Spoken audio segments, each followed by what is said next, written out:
Welcome to Sense of School of Life Sciences. Today's topic of discussion is respiratory system, part 2. Part 1 കഴിഞ്ഞ ക്ലാസ്സിൽ discuss ചെയ്തിരുന്നു. എന്തൊക്കെയാണ് കഴിഞ്ഞ ക്ലാസ്സിൽ പാർട്ട് 1 ഡിസ്കസ് ചെയ്തതാണ് നോട്ട്സ് എന്ന് പറയാം. അതായത് മേജർ റെസ്പിറേറ്ററി ഓർഗൻസിനെ കുറിച്ച്, അത് ഏതൊക്കെയാണുള്ളത്, സ്കിൻ, അത് ഏതെല്ലാം ഓർഗൻസത്തിലാണ്, സ്പോഞ്ചസ്, സീലംബ്രേറ്റ്സ്, ഫ്ലാറ്റുലംസ് ഒക്കെ നേർത്തും, ഗിൽസ്, ടിനീഡിയ, അതായത് ഗിൽസിന് മൊളസ്ക അല്ലെ, trachea, book gills, book lungs, ഇതൊക്കെ വളരെ ഇമ്പോർട്ടൻ്റ് ആണ്. അങ്ങോട്ട് മാറിപ്പോയത് ലിമുലസിലാണ് ബുക്ക് ഗിൽസ് കാണുക, book lungs, scorpions, spider, then pharyngeal gills, sea squirts, അസിഡിയൻസിലെല്ലാം കാണുന്നത്. ഇതെല്ലാം പല പ്രാവശ്യം ഈ ചെറിയ ഫൈലങ്ങളിലെല്ലാം പ്രത്യേകിച്ച് കാണുന്നതെല്ലാം ആവർത്തിച്ച് ചോദിക്കാറുണ്ട്.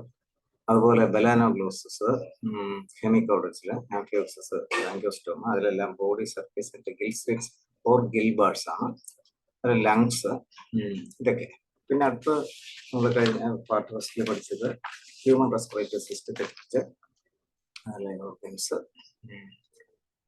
പിന്നെ അതുമായിട്ട് ബന്ധപ്പെട്ട് സർഫാക്റ്റന്റ് ഞാനത് വീഡിയോയിൽ പറഞ്ഞിട്ടുണ്ട്, വളരെ ഇമ്പോർട്ടൻ്റ് ആണ്. അതായത് ടൈപ്പ് 1 സ്ക്വാമസ് എപ്പിത്തീലിയം ഉണ്ട്, type 2 cuboidal great alveolar cells ഉണ്ട്, ടൈപ്പ് 1 ആൽവിയോളർ സെൽസ് പ്രത്യേകത, ടൈപ്പ് 2 പ്രത്യേകത എല്ലാം നമ്മൾ എടുത്തു. Then mechanism of pulmonary respiration. അതിൽ പൾമണറി റെസ്പിറേഷനിൽ മെക്കാനിസം എന്ന് പറയുമ്പോൾ പ്രധാനമായിട്ടും 3 സ്റ്റെപ്സ് ആണ്. എന്താ? Inspiration and expiration, ventilation, exchange of gases on the alveolar surface, transport and exchange of gases in the tissues. അതില് ഇൻസ്പിറേഷൻ്റെ ഇൻസ്പിറേഷൻ, അതായത് ഫസ്റ്റ് പാർട്ട് പൾമണറി വെന്റിലേഷൻ കഴിഞ്ഞ ക്ലാസ്സിൽ എടുത്തു. അതിൽ പ്രത്യേകിച്ച് ഞാൻ സൂചിപ്പിച്ചു, അതിൽ ബോയിൽസ് ലാ, ചാൾസ് ലാ ഈ റെസ്പിറേഷനുമായിട്ട് എവിടെയാണ് വരുന്നത്, മിക്കവാറും കോമ്പറ്റേറ്റീവ് എക്സാമിൽ ചോദിക്കുന്നതാണ്. അതും കഴിഞ്ഞ ക്ലാസ്സിൽ എടുത്തു. ദെൻ ഡെഡ് സ്പേസ് എന്താണ്, നമ്മുടെ anatomical dead space, alveolar dead space, physiological dead space എന്ന് പറഞ്ഞാൽ എന്താണ്, ഇതൊക്കെ പറഞ്ഞു. പിന്നെ റെസ്പിറേറ്ററി വോളിയൂംസ് ആൻഡ് കപ്പാസിറ്റീസ്, അത് +2 കാര്യങ്ങളാണ്. ചിലപ്പോൾ അത് ചോദിക്കാം, അതിന്റെ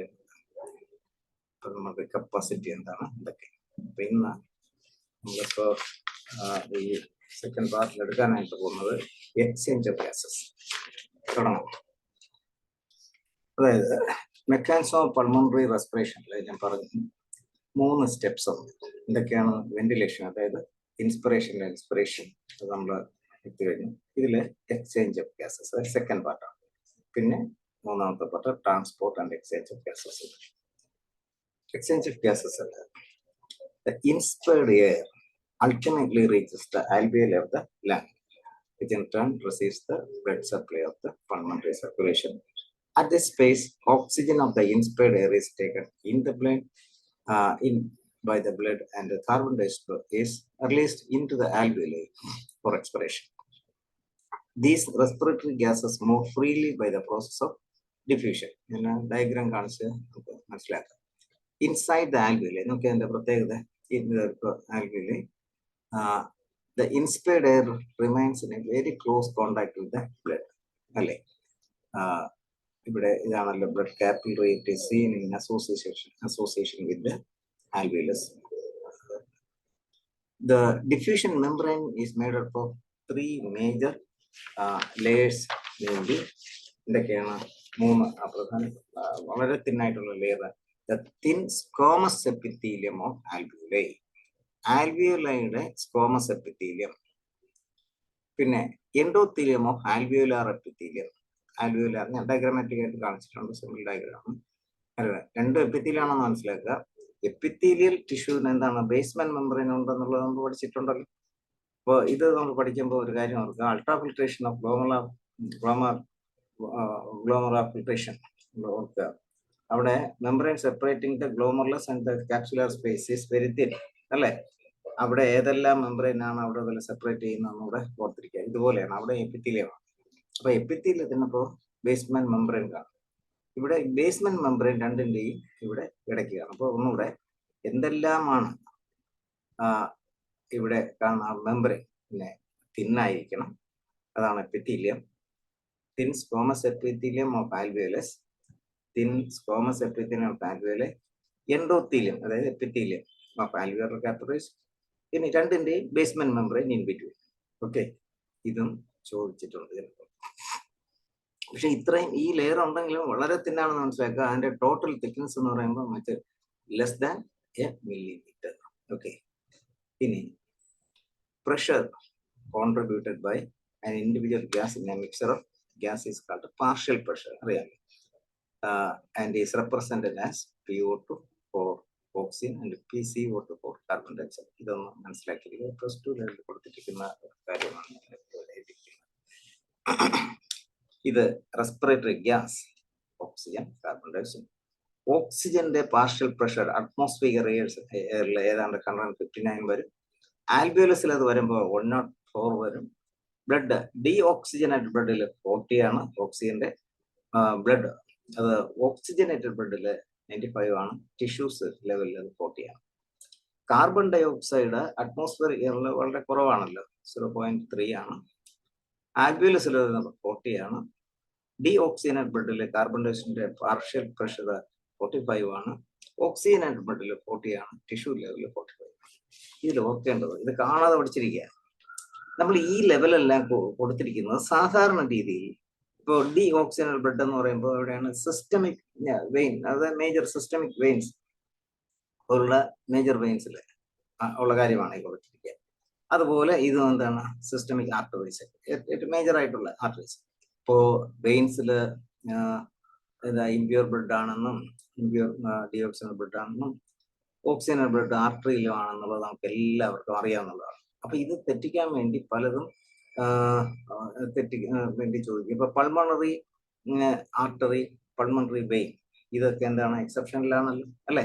അപ്പോ നേരെ ഓപ്പോസിറ്റ് ആണ്. അപ്പോ എന്താണ് only one vein which carry oxygen rich blood, അതാണല്ലോ പൾമണറി വെയിൻ, അതുപോലെ പൾമണറി ആർട്ടറി. അപ്പൊ അതില് ഇതിവിടെ ഇതിന്റെ ഓപ്പോസിറ്റ് ആയിരിക്കും, അല്ലെ? അപ്പൊ അതൊന്ന് മനസ്സിലാക്കി വയ്ക്കുക. അതെല്ലാം ആലോചിച്ച് ഏത് ആർട്ടറിയിലാണ് അല്ലെങ്കിൽ വെയിനിലാണ് പാർഷ്യൽ പ്രഷർ ചോദിച്ചിരിക്കുന്നതല്ല മനസ്സിലാക്കുക. ആ രീതിയിലുള്ള ക്വസ്റ്റ്യൻ ഇവിടെ നിന്ന് വരും. Then transport and exchange of gases in the tissues. അപ്പൊ ഞാൻ നേരത്തെ പറഞ്ഞ എന്താണ്, ഗ്യാസ് എക്സ്ചേഞ്ച് ആൻഡ് ട്രാൻസ്പോർട്ട് ആണ് നമ്മൾ ഇവിടെ മനസ്സിലാക്കുന്നത്. നേരത്തെ പറഞ്ഞ ഓർമ്മിക്കണം, നമ്മൾ ഇതിന്റെ മെക്കാനിസത്തിലൂടെ പഠിക്കുമ്പം 3 പാർട്ടുണ്ട്. എന്തൊക്കെയാണ്? അങ്ങനെ ഓർഡർ ആയിട്ട് പഠിക്കുക. Inspiration and expiration and ventilation, then exchange of gases on the alveolar surface, and the transport and exchange of gases in the tissue. പിന്നെ ഈ എക്സ്ചേഞ്ച് 2 തലത്തിലുണ്ട്. ഒന്ന് ആൽവിയോലസിൽ എക്സ്ചേഞ്ച് ചെയ്തു, പിന്നെ എന്ത് ചെയ്യണം, ഓക്സിജൻ ടിഷ്യൂസിൽ ചെന്നിട്ട് ആ ടിഷ്യൂസിൽ അത് കൊടുക്കണം. ദെൻ ടിഷ്യൂസിൽ നിന്ന് ഓക്സിജൻ തിരിച്ച് ബ്ലഡിൽ കൊടുക്കണം, അല്ലെ? അങ്ങനെ 2 തരത്തിൽ എക്സ്ചേഞ്ച് ഉണ്ട്. അപ്പൊ transport and exchange of gases in the tissue. Blood is the medium for the transport of oxygen from the respiratory organ to the different tissues, and the carbon dioxide from the tissues to the respiratory organ. Oxygen transport. ഇതിൽ എന്തെല്ലാം തരത്തിൽ നമുക്ക് എക്സാമിന് ചോദിക്കാവുന്ന കാര്യങ്ങൾ ഞാൻ പറയും.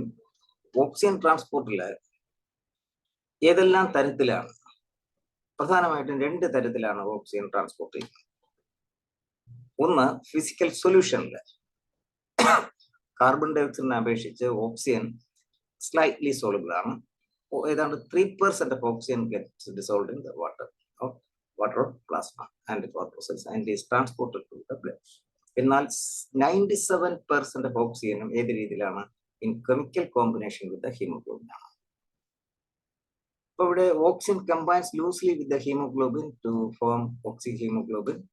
ഇതിനെയാണ് oxygenation എന്നാണ് പറയുന്നത്. In the tissues PO2 is very law.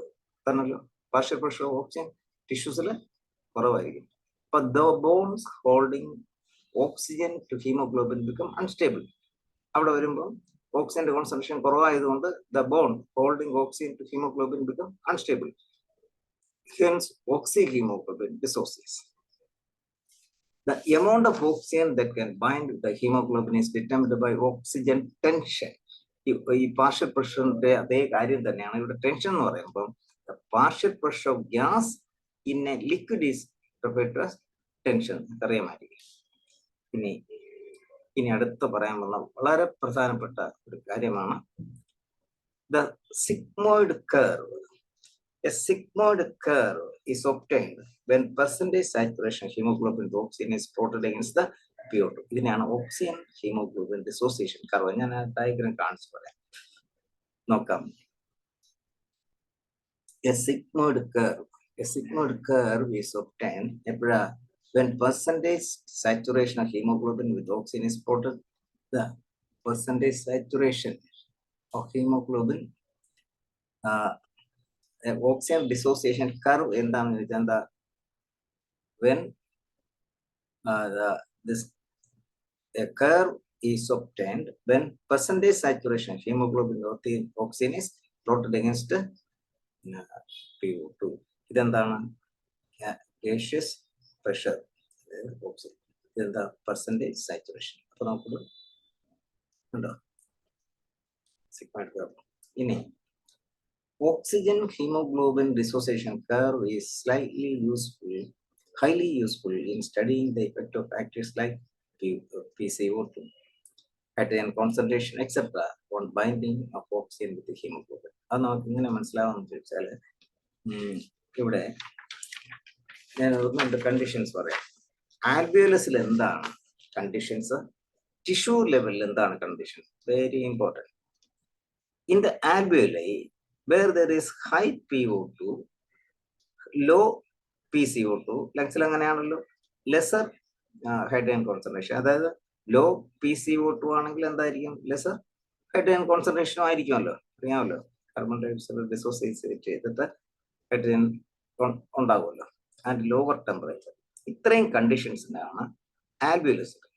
ഈ ഫാക്ടേഴ്സ് എല്ലാം എന്തിനെ സഹായമാകും? The factors are all favorable for the formation of oxyhemoglobin. അപ്പൊ ടിഷ്യൂ ലെവലിലും ആൽവിയോലസിലുമുള്ള കണ്ടീഷൻ എന്താണെന്ന് പലപ്പോഴും എക്സാമിന് ചോദിക്കും. ഏതെങ്കിലും ഒരു ഫാക്ടർ മാറ്റിയിട്ട് തരും. അപ്പൊ ഇനി ടിഷ്യൂ ലെവലിലുള്ള നമുക്ക് ഇവിടെ ഇല്ലാത്ത ഒരു ഫാക്ടർ ഇവിടെ ഉണ്ട്, വെരി വെരി ഇമ്പോർട്ടൻറ്റ്, DPG. അതായത് in the tissues where low PO2, high PCO2 and high hydrogen concentration and a higher temperature, then high 2,3-diphosphoglyceric acid, simply DPG എന്ന് പറയാം, ഡൈഫോസ്ഫോഗ്ലിസറിക് ആസിഡിന്റെ പൊസിഷൻ കൂടെ കാണിച്ചിരിക്കുന്നേ ഉള്ളൂ, ഫോസ്ഫറസ് കാണുന്നത്. അപ്പൊ DPGയുടെ കോൺസെൻട്രേഷൻ കൂടിയിരിക്കും. ഇപ്പൊ DPG കുറഞ്ഞിരിക്കും, DPG കൂടിയിരിക്കും. അത് ആൽവിയോലസിലാണ് DPG അല്ലെങ്കിൽ ടിഷ്യൂലാണ് DPG, ഇങ്ങനെ മാറ്റി മാറ്റി ചോദിക്കും.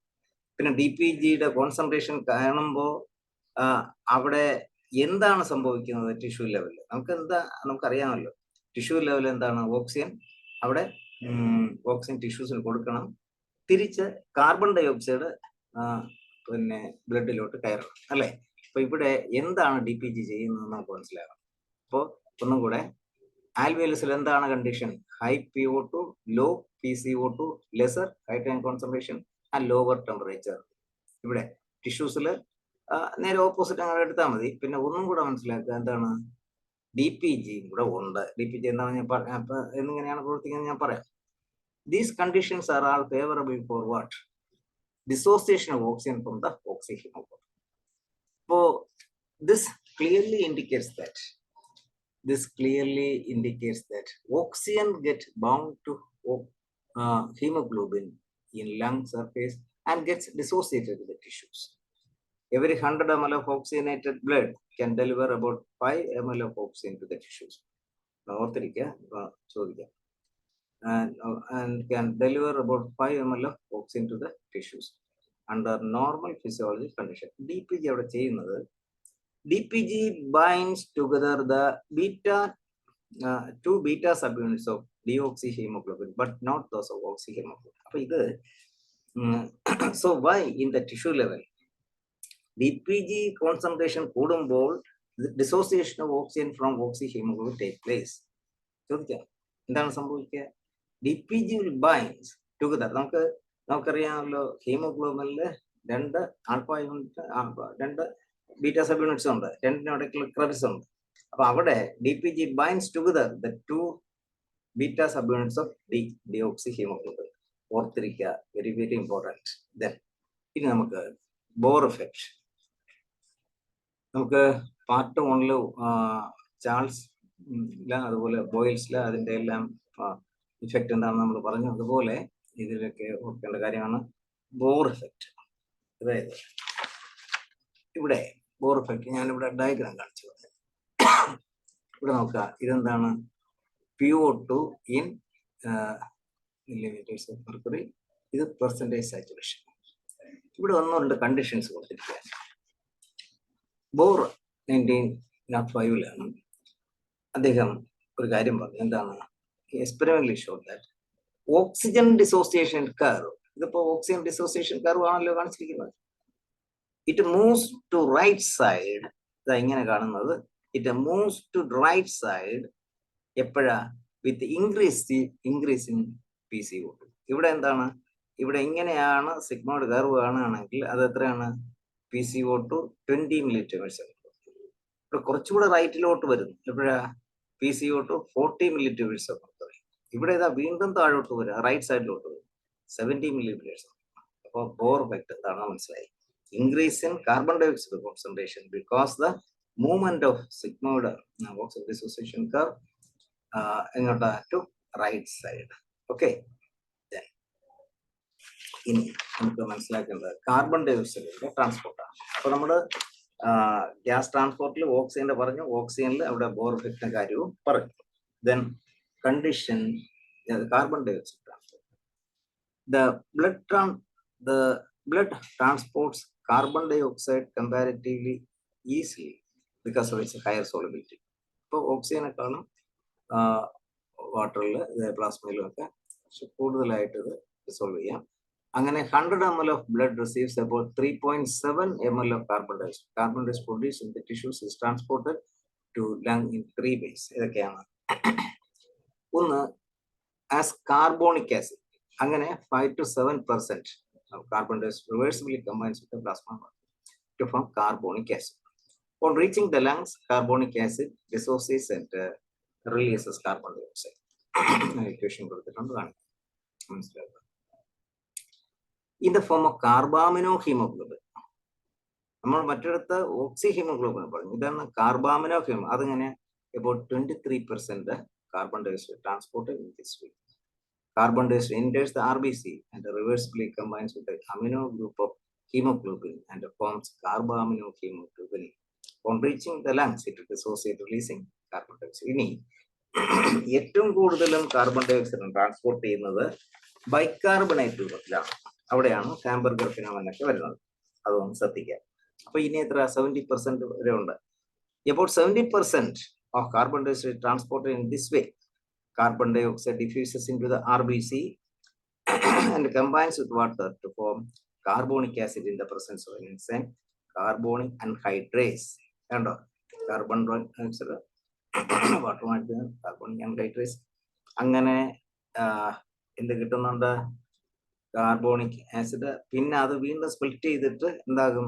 ഹൈഡ്രജൻ അയോണും ബൈകാർബണേറ്റ് അയോൺസുമായി, അതും കാർബോണിക് അൻഹൈഡ്രേസ് എൻസൈമിന്റെ കണ്ടീഷൻ പോലെ തന്നെയാണ്.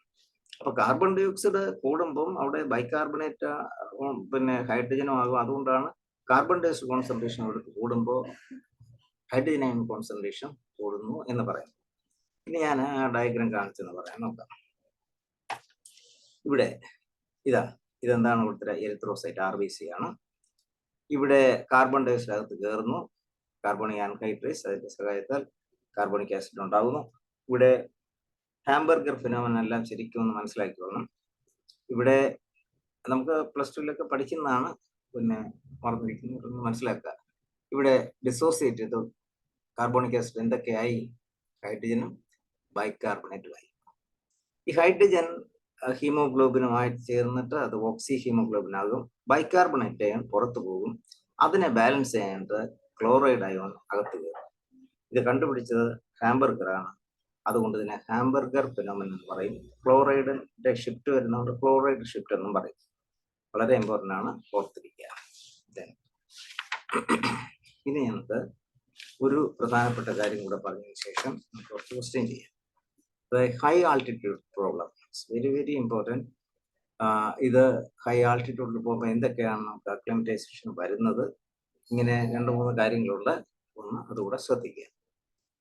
An interesting factor at higher elevation is respiratory alkalosis. അതെന്താണ് ഇൻട്രസ്റ്റിംഗ് ഫാക്ടർ എന്ന് പറയുന്നത്? Why does this occur? അതായത് at higher altitude, the low pressure causes a person to have to breathe faster to get enough oxygen, but blows off carbon dioxide at a faster rate than usual process, resulting in respiratory alkalosis. അവിടെ interesting എന്ന് പറയുന്നത് ശ്രദ്ധിക്കുക. അത് നമ്മുടെ ഓക്സിജന്റെ concentration മുകളിലിപ്പോൾ കുറവാണ്. കൂടുതൽ oxygen കിട്ടാൻ വേണ്ടി നമ്മൾ കൂടുതലായിട്ട് ബ്രീത്ത് ചെയ്യും. അപ്പൊ അതിനേക്കാളും കുറച്ചുകൂടെ സ്പീഡിൽ കാർബൺ ഡയോക്സൈഡ് പുറത്തോട്ട് കളയും. അപ്പൊ ബോഡിയിൽ കാർബൺ ഡയോക്സൈഡ് കുറയും. കാർബൺ ഡയോക്സൈഡ് കൂടിയിരിക്കുമ്പോഴെന്താണ് ശരിക്കും കാർബോണിക് ആസിഡ്, അതായത് ശരിക്കും അവിടെ ആസിഡിറ്റിയാണ്. അപ്പൊ ഇവിടെ ഉള്ള കാർബൺ ഡയോക്സൈഡ് നമ്മളിൽ നിന്ന് കൂടുതൽ പോവുകയാണ് ചെയ്യുന്നത്. അപ്പോൾ നമ്മൾ കൂടുതൽ കാർബൺ ഡയോക്സൈഡ് നമ്മുടെ ശരീരത്തിൽ കയറുമെന്നായിരിക്കും നമ്മുടെ ഒരു ധാരണ. അപ്പൊ അതാണ് ഇൻട്രസ്റ്റിംഗ് എന്ന് പറയുന്നത്. മനസ്സിലായി കാണുമെന്ന് ഞാൻ വിചാരിക്കുന്നുണ്ട്.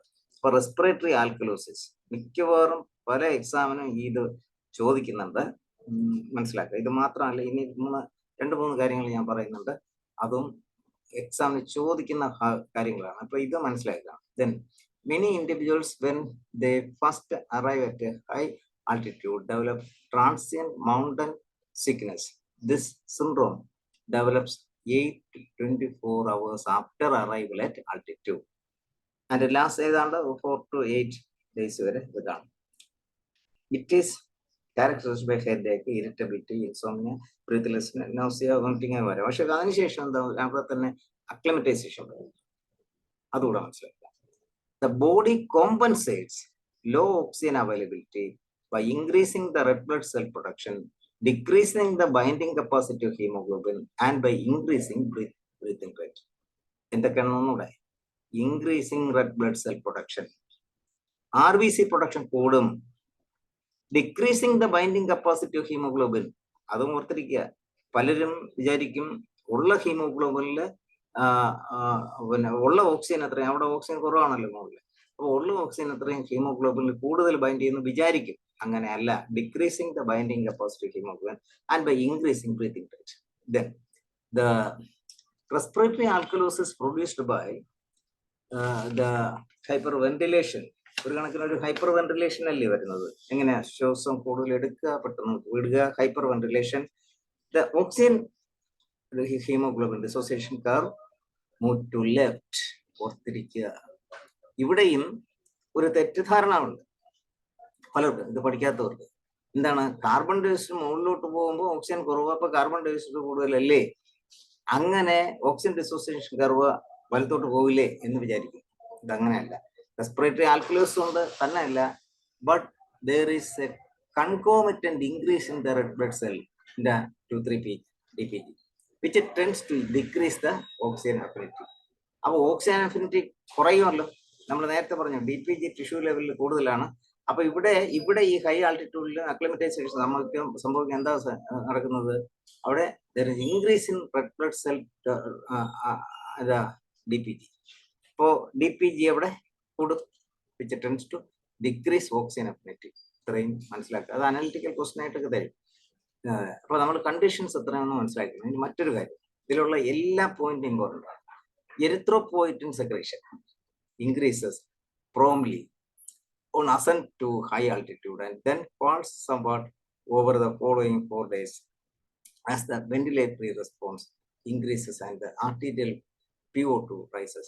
The increase in circulating red blood cell triggered by the erythropoietin begin 2 to 3 days and is sustained as long as the individual remains in high altitude. അപ്പൊ ഇതിൽ ഒരു പോയിന്റ് ഓർത്തിനാണ്, എരിത്രോപോയിറ്റിൻ സെക്രേഷൻ കൂടും.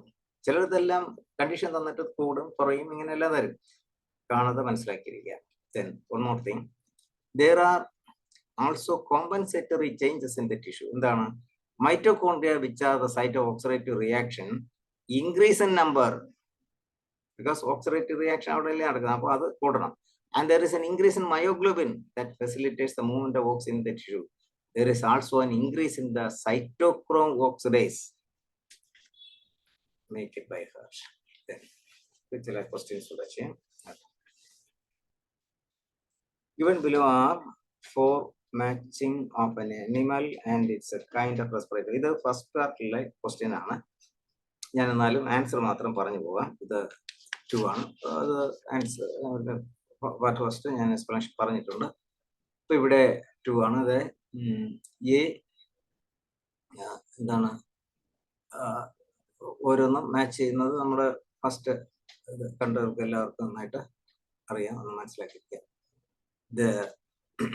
എ നോർമൽ മാൻ റെസ്പിറേറ്റ്സ് എത്രയാണ്? 3 ആണ്, 12 to 16 times ആണ്. അത് child respirates in a minute nearly 26 times in a minute. During inspiration, the diaphragm സംഭവിക്കുന്നു, contracts and flattens. Amount of carbon dioxide delivered by every 100 ml of deoxygenated blood to the alveoli is approximately 4 ml.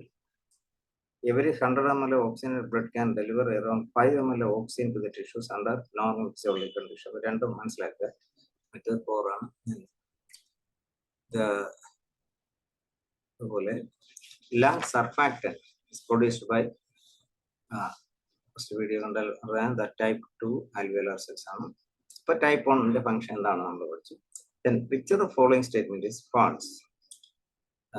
Dead സ്പേസുമായിട്ട് ബന്ധപ്പെട്ട ഇതും ഫസ്റ്റിലെ question ആണ്.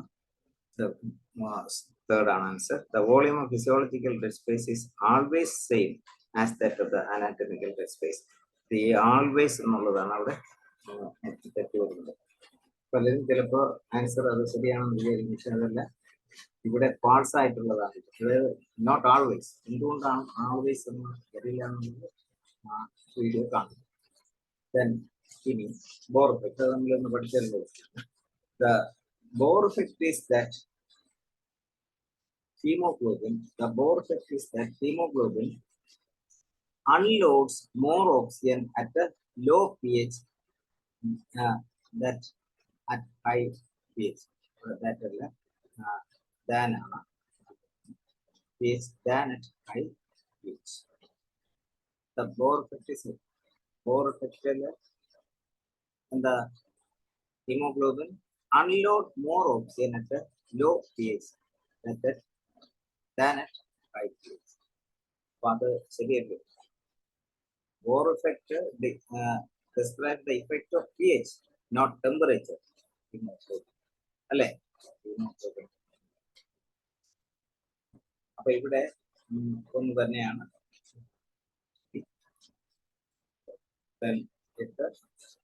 When there is less oxyhemoglobin in the blood, RBC produces 2,3 TP. This metabolic product enhances oxygen unloading at the system surface. അതെല്ലാം നമ്മൾ straight ആയിട്ട് അത് അല്ലേ, എല്ലാം വായിക്കേണ്ട കാര്യമില്ല. Then chloride shift is otherwise known as Schreiber-Plasmin phenomenon. At high altitude, RBCs of human blood will എന്ത് സംഭവിക്കും? Increase in number. അല്ലേ? Okay. If you like this video, please like, subscribe, share. Thank you.